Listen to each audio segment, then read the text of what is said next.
Ассалаумағалейкум құрметті ағайын. Бүгінгі біздің видеомыздың тақырыбы COVID-19 болмақ. Жаңа штамм туралы не белгілі және ол қаншалықты тез таралады? Дүниежүзіндегі ғалымдар, дүниежүзілік денсаулық сақтау ұйымы және әртүрлі елдердің үкіметтері коронавирустың жаңа штаммының пайда болуына алаңдаулы. Кейінгі уақытқа дейін оны жұқтыру оқиғалары Африканың оңтүстігінде, Оңтүстік Африка Республикасында және Ботсванада тіркелген. Дегенмен, қазір Гонконгта, Бельгияда және Израильде жұқтырған адамдар тіркелді. Мамандар жаңа штаммның бүкіл әлемге тез таралуына қауіппен қарайды. BBC аталмыш вирус туралы егжей-тегжейлі жазған болатын. Қазіргі уақытта Оңтүстік Африканың Гаутенг провинциясында жаңа штаммды 77 адам және Ботсванада 4 адам жұқтырған. Гонконгта Оңтүстік Африкадан келген науқас жергілікті бір адамға жұқтырған. Бұл штамм бірнеше күн бұрын Бельгияда Мысырдан келген ер адамнан анықталған. Израильдегі жағдайдың ықтимал себептері әлі жарияланған жоқ. Дегенмен, Оңтүстік Африкалық ғалымдар өздерінің зерттеулеріне сүйене отырып, жаңа штамм Оңтүстік Африканың барлық дерлік аймақтарында бар екенін айтады. Жаңа штамм 2 апта ішінде іс жүзінде дельтаны ығыстырып шығарып, өз тәртібін орнатқан. Зерттеу нәтижелері әлі жарияланған жоқ. Ұлыбритания Африканың 6 еліне Оңтүстік Африка, Ботсвана, Намибия, Лесото, Зимбабве және Эсватиниге рейстерді тоқтатты. Израиль премьер-министрі Нафтали Беннет 25 қарашада Африканың көптеген елдеріне ұшуға тыйым салатынын мәлімдеді.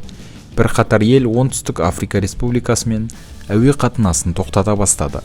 Жұма күні дүниежүзілік денсаулық сақтау ұйымы жаңа қауіпке арналған жиын өткізеді.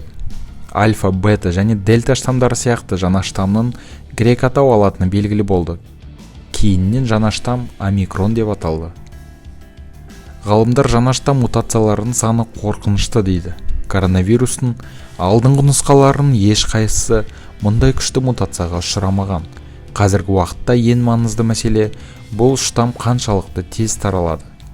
Жаңа штамм туралы не белгілі? Ғалымдардың айтуынша, оның бұрынғылардан айтарлықтай айырмашылықтары бар.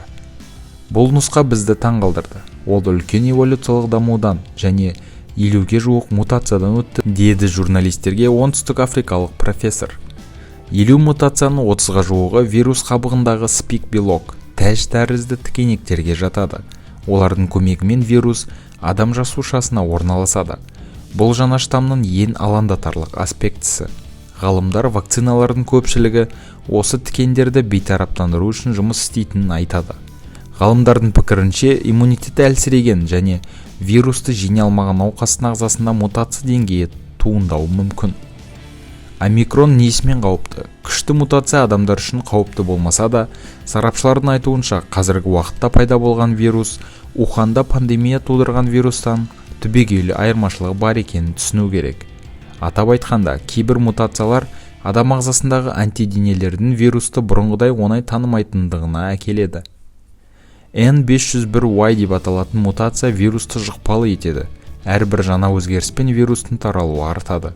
Ғалымдардың алаңдайтыны осы, вирустың таралу әлеуеті кеңірек. Сонымен қатар, жаңа штамм адамның иммундық жүйесінің соңғы уақытқа дейін оңай анықталатын кейбір аймақтарын алдауды үйренді.